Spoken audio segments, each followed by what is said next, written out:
एक सुनहरी दोपहर जब सूरज की गर्म रोशनी ने जंगल को नहला दिया, एक सफेद चमकदार खरगोश जिसका नाम मसनीय था, खुशी से घास के मैदानों में उछल रहा था। इसके नरम सफेद बिल धूप में चमक रहे थे और इसकी तेज हरकतें ऐसी लग रही थीं जैसे रोशनी किया एक नज़मीन पर दौड़ रही हो। जैसे है वह तालाब के करीब सड़क पर पहुंचा, अचानक से एक तेज चरचराहट सुनाई दी।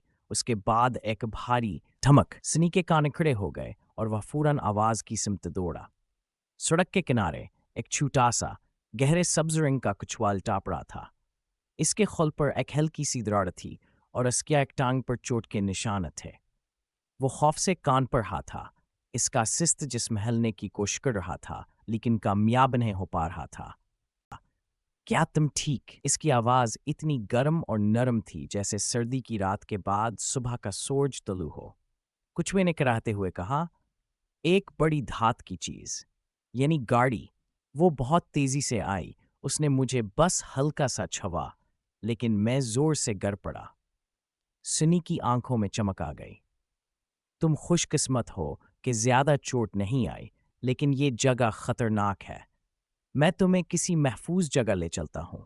फिर एक नरम धूप की कण की तरह जो किसी फूल को छूती है, सुनी ने कछुए को एहतियात से अपनी पेट पर रखा और तेजी से उछलता हुआ वहां से निकल गया। सुनी कछुए को, जिसका नाम टमी था, एक नरम और धूप से रोशन घास के मैदान में ले आया।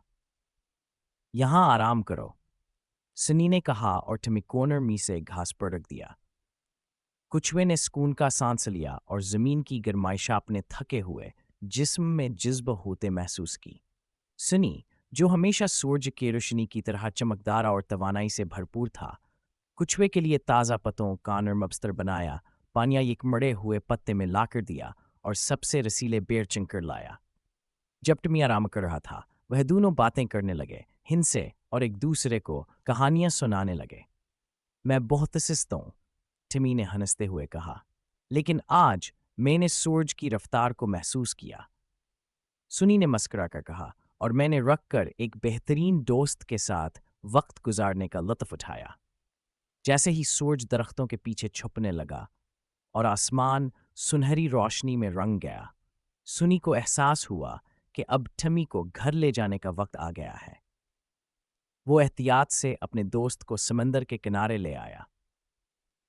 टमी ने प्यार भरी नजरों से सुनी की तरफ देखा और बोला, सुनी, मैंने आज तक तुम्हारे जितना गर्म दिल और मेहरबान कोई नहीं देखा।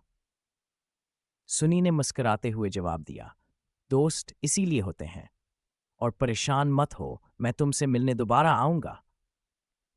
टमी ने आखिरी बार शुक्रगुजार नजरों से अपने दोस्त को देखा और फिर आहिस्ता आहिस्ता पानी में महफूज और खुशी से गोता लगा दिया। सुनी खुशी से उछलता हुआ जंगल की तरफ चल दिया, अपने पीछे सुनहरी रोशनी और मोहब्बत की एक चमकदार लकीर छोड़ते हुए, ये जानते हुए कि छोटा सा एहसान भी सूरज की तरह चमक सकता है। अगर आप हमारे वीडियोस पसंद करते हैं तो बराए कर्म हमारे वीडियोस को लाइक करें, कमेंट करें और हमारे चैनल को सब्सक्राइब करें ताकि आपको मज़ीद वीडियोस मिल सकें। शुक्रिया।